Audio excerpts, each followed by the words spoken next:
Revelações da ciência sobre os mistérios da vida. Especialistas de vários países estiveram no Brasil para o lançamento de um grupo dedicado à tese do chamado design inteligente. Esses cientistas acreditam que a perfeição e a complexidade da natureza comprovam a existência de um ser superior. O que há por trás do bater das asas de uma borboleta? Ou das cores vibrantes das penas dos pássaros? O que há em comum entre a concha do mar e a força dos furacões? Que mistérios guardam as nossas células e o DNA, o responsável por tudo o que somos? Os homens reunidos nesta sala são os principais nomes de um ramo da ciência que pretende responder questões como estas. Ao contrário do que a gente apregoou por 150 anos, há evidências de inteligência na vida e no universo. Eles são estudiosos do chamado design inteligente, uma linha de pesquisa que acredita que a complexidade da vida e a perfeição da natureza comprovam a existência de um ser superior. A vida foi feita pronta, o universo foi feito pronto, planejados por um ser extremamente inteligente, com design, com arte, com perfeição. Marcos Eberlin coordena o Núcleo de Pesquisa em Ciência, Fé e Sociedade, recém-inaugurado por uma das maiores universidades de São Paulo, em parceria com instituições americanas. Outro defensor do design inteligente é o doutor em bioquímica e professor americano Michael Behe.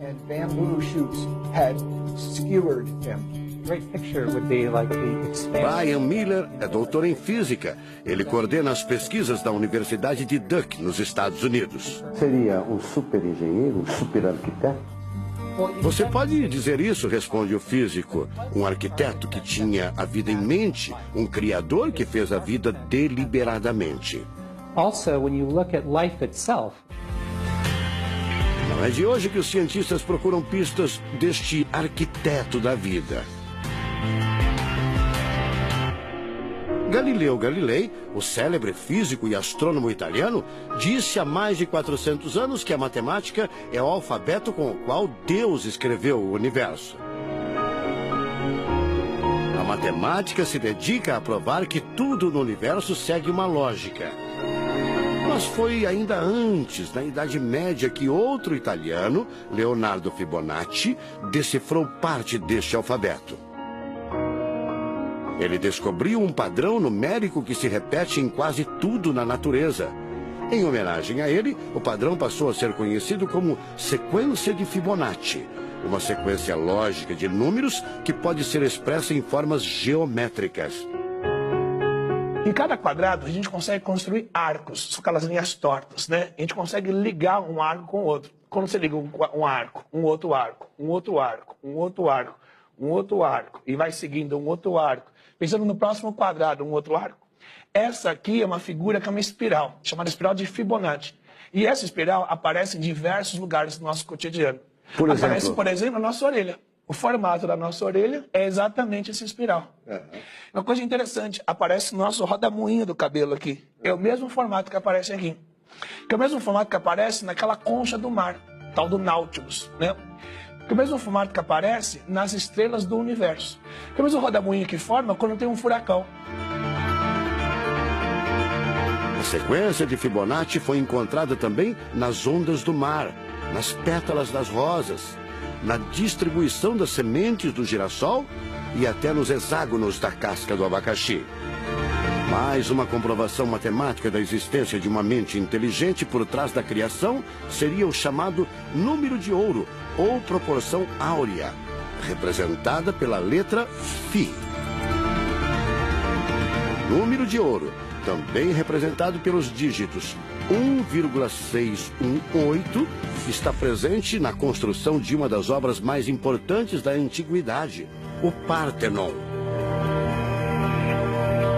Foi usado por Leonardo da Vinci na Mona Lisa, o quadro mais famoso do mundo. Essa regra do número áureo, ela vem, né, aparece no Fibonacci e aplica um monte de situações. E é legal que os gregos percebiam isso, eles associavam isso muito com a ideia de perfeição. Ele está presente nas asas das borboletas e até nas medidas do corpo humano.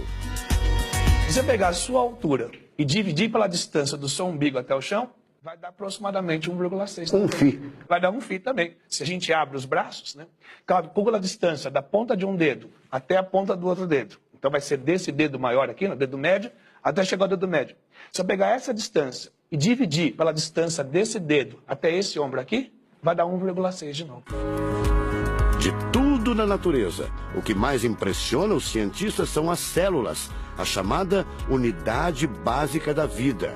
São as menores partes que compõem os seres vivos, vegetais ou animais. O corpo humano é formado por cerca de 100 trilhões de células que dão origem a tecidos e órgãos. We cannot be accidentally caused. Life is not an accident. O americano Douglas Axie estuda biologia molecular há mais de 25 anos. Ele garante: não existe a mínima possibilidade de a vida ser um acidente, um acaso da evolução do planeta. Para ele, as células são complexas demais e só podem ter sido criadas de propósito por um ser inteligente. Literally machines that are made out of molecules. Dr. Michael Behe concorda. Ele compara a célula a uma fábrica repleta de máquinas e veículos. Ela produz e troca com as células vizinhas os elementos fundamentais à vida. Tudo coordenado por uma espécie de computador central, o chamado DNA. Você já deve ter ouvido falar dele. O DNA é um conjunto de informações genéticas que definem as características dos seres vivos. Entre os humanos é o DNA que informa o sexo, a cor da pele e do cabelo e o formato do rosto, entre outras coisas. São 6 bilhões de informações condensadas numa estrutura microscópica extremamente eficiente. O presidente da Sociedade Brasileira do Design Inteligente considera o DNA o mais avançado código de que se tem notícia. A gente tem a molécula de DNA como um modelo. Por quê? Porque quando a gente descobriu essa molécula, a gente viu que era uma molécula fantástica, maravilhosa. E ali evidências e mais evidências de que uma mente inteligente projetou a vida. Porque é o software da vida. E esse software tem o quê? Tem ali um código. E a gente sabe que códigos emanam de mentes inteligentes. Nos Estados Unidos, um grupo de pesquisadores afirma ter identificado uma sequência de números que sempre se repete no DNA humano. Seria uma espécie de assinatura de Deus, segundo o engenheiro da computação Greg Braden. So now we have a definition. Ao considerar a carga dos elementos químicos do DNA, os pesquisadores teriam identificado o seguinte padrão numérico: 10, 5, 6, 5. Eles então passaram a tentar decifrar esse código e tiveram a ideia de substituir os números por letras hebraicas. Em hebraico, a língua oficial de Israel e que aparece na Bíblia, os números são representados por letras, como explica essa professora israelense. A escrita hebraica é muito antiga. Já tem textos escritos 1000 anos antes da Era Comum. E nesta época ainda não inventaram o sistema decimal dos números que usamos agora. Na Bíblia, o Primeiro Testamento, podemos ver não só os números dos versículos e os números dos capítulos, mas também as páginas. A contagem das páginas está feita em letras e não em números. A sequência numérica 10, 5, 6, 5 foi transcrita para as respectivas letras em hebraico: Yud, Rei, Vav, Rei. Veja o resultado. A sequência corresponde à palavra Javé, ou Deus, em hebraico. Apesar de todo o avanço da medicina, cerca de 90% das informações genéticas ainda são um mistério. O professor Eberlin diz que as descobertas científicas trazem implicações sérias para toda a humanidade.